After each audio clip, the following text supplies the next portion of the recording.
Hello mga Spooky Dolls! So, ang gabing ito ang ating ikalabing-anim na sa ating pong 31 days ng kwentong katatakutan sa Pasko. Buksan natin kaagad para makuha na natin yung chocolate. Ayan, ang hirap kunin ito. Ano ba yan? Kasi ko nadudurog ko na. Ano ba to? Ayan, siko. Pakahirap pa. Ano to? Christmas tree. Okay, Christmas tree siya. Baliktarin ko nga. Ayan, Christmas tree. Ito sumuot na sa ko.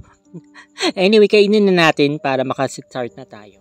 Hello guys! So ito na nga po. Nasa ika-16th na day na po tayo ng 31 days ng kwento at katatakutan sa Pasko. Basahin na po natin kaagad ang story para sa gabing ito. Hindi ko po alam kung nakakatakot ito, pero sa amin, isa po itong milagro. I gave birth to my youngest son 9 years ago.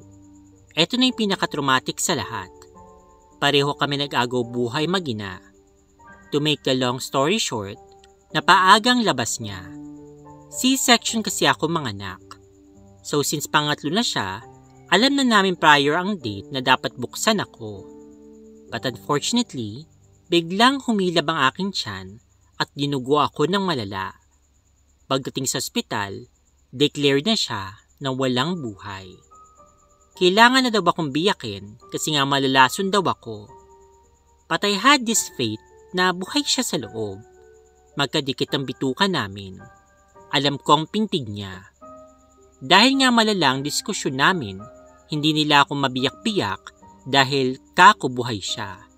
Ibang level ng pain ko at ayoko na sanang ang balikan. Hanggang nailabas ko din. Pero gising ako at kitang-kita ko na talagang wala na nga. Kulay talong na walang iyak o walang any sign of life.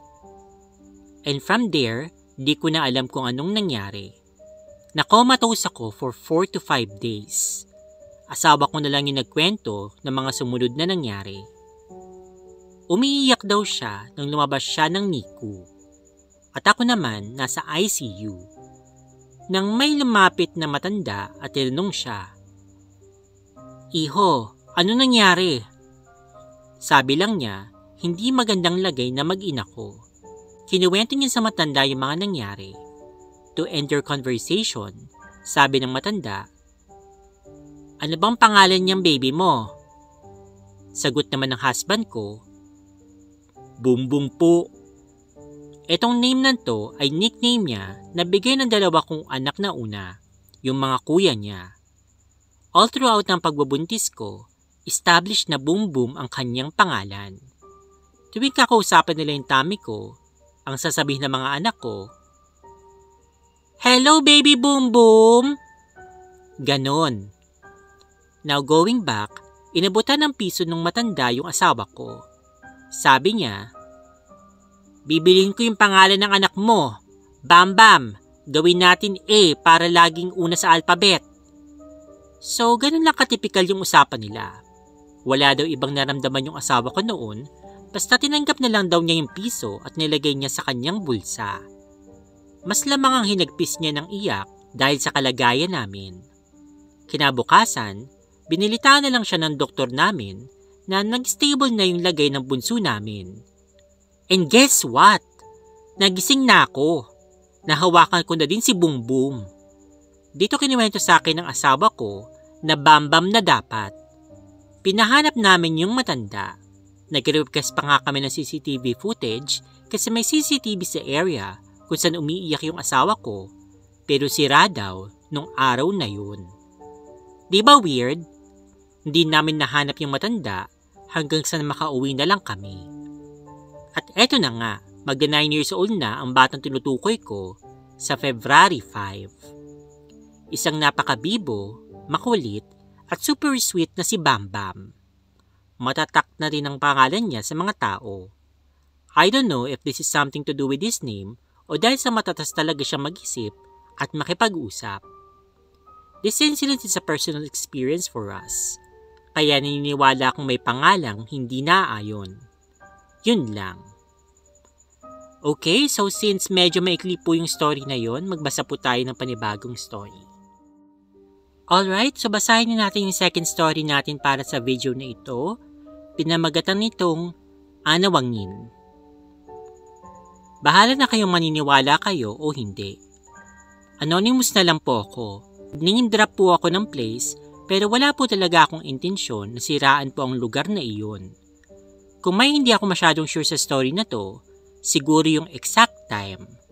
Gusto ko lang po talagang i-share yung aking experience. Way back October 2016, if I'm not mistaken, October 29 to 30, kaya mag-uundas noon. My work friends and I decided to go on a camping trip to Anawangin.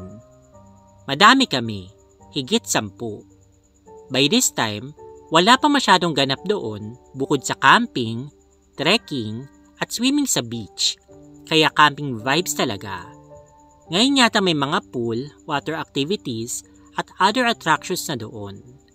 Walang signal kahit anong network. Masaya naman nung una.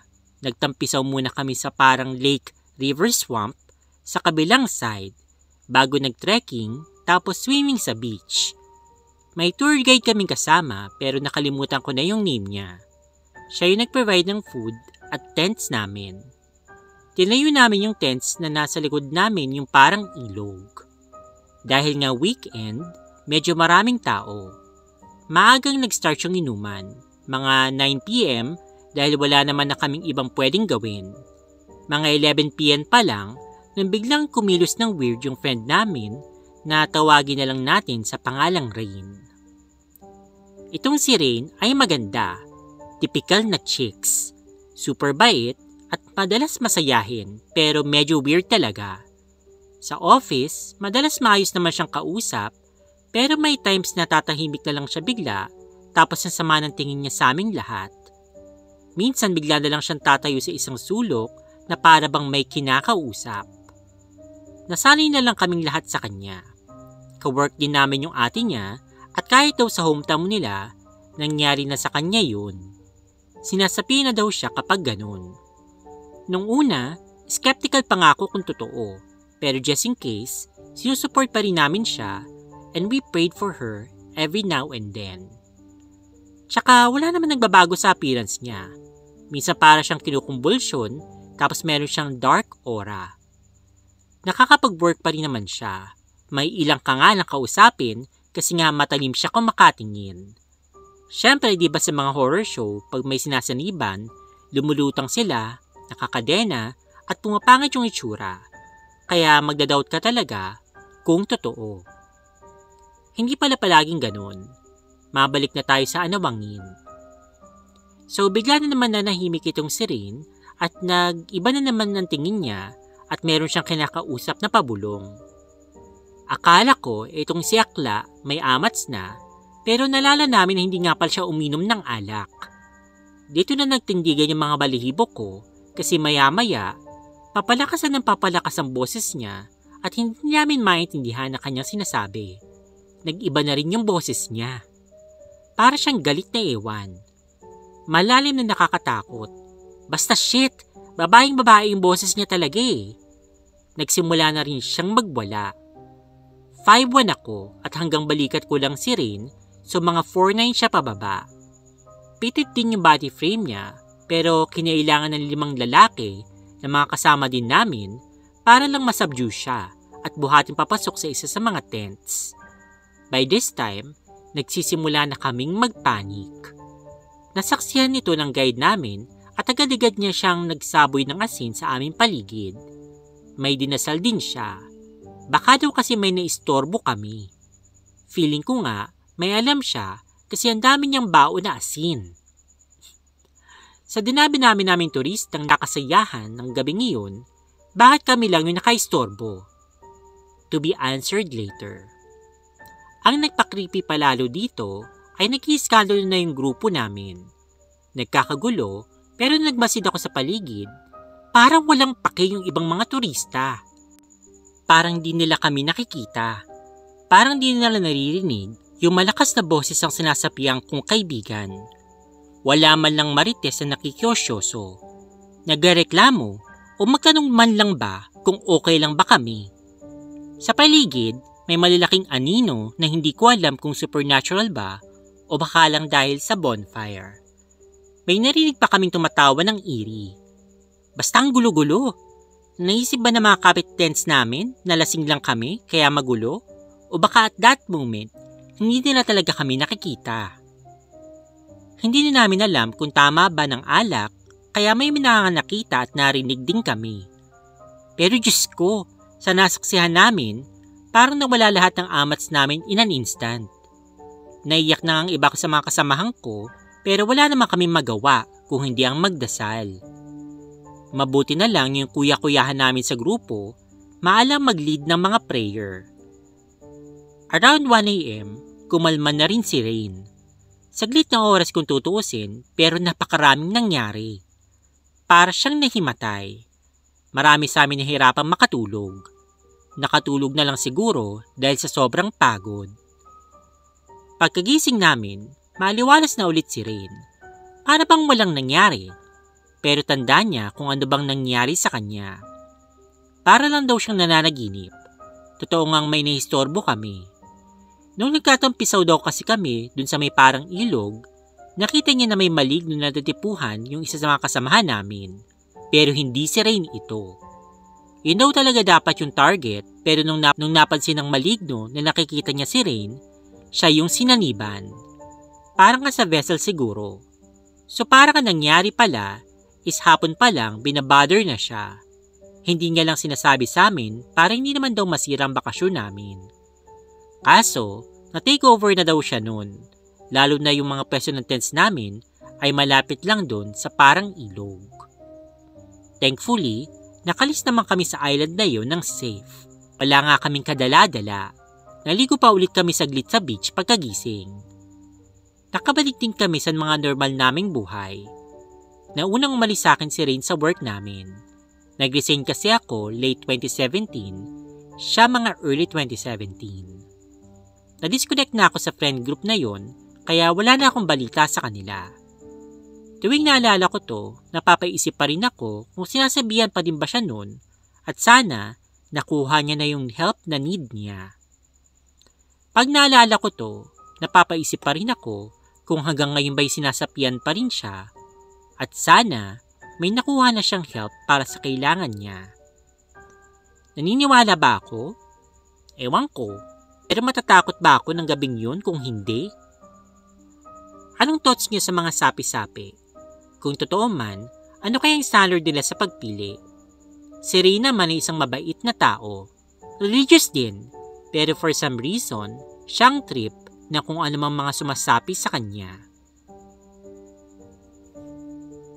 Okay, so let's go ahead and discuss the story. So regarding nga po ito dun sa, nakapunta na ako dyan, parang mga twice I think, sa Batangas ito, diba? Okay, so maganda naman yung place, nakakatuwa siya, so gusto ko nga bumalik doon. Na-curious tuloy ako, kasi nga para talagang enchanted yung lugar na yun, kung tutuusin, kasi para siya talagang mga gubat-gubat. Ewan ko na lang ngayon kasi sobrang tagal, like years and years and years, nung last na nakapunta ako doon. Siguro para hindi lang makaisaniban o wala namang mangyaring masama sa inyo, maging respectful na lang tayo dun sa lugar. So, iwasan natin magkalat, masyado mag-ingay. Hindi, syempre, parang nakakasiyahan, minsan hindi mo makontrol, pero as much as possible, kontrolin nyo. At definitely makokontrol nyo yung pagkakalat. Huwag kayong magkalat, huwag kayong mag-vandal, huwag kayong manira ng kalikasan. Dahil talagang, kung sapian ba kayo mabuti nga, yun ang masasabi ko sa inyo, yan ang napapala ng mga walang respeto sa kapaligiran sa kalikasan.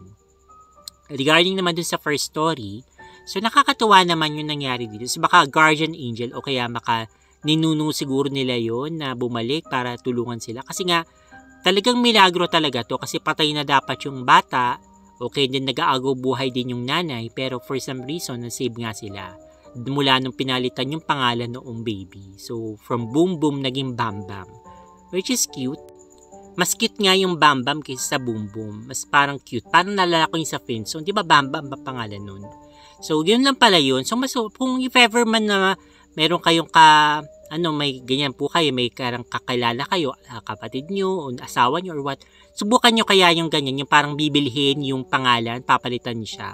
Maybe, sabi nga nung sender is, baka talagang hindi na ayon yung pangalan na yun para sa kanya, and then kailangan niyang palitan yung para, di ba may mga feng shui nga rin daw sa mga pangalan, sa mga mga names na parang applicable para sa'yo para maging magandang buhay mo.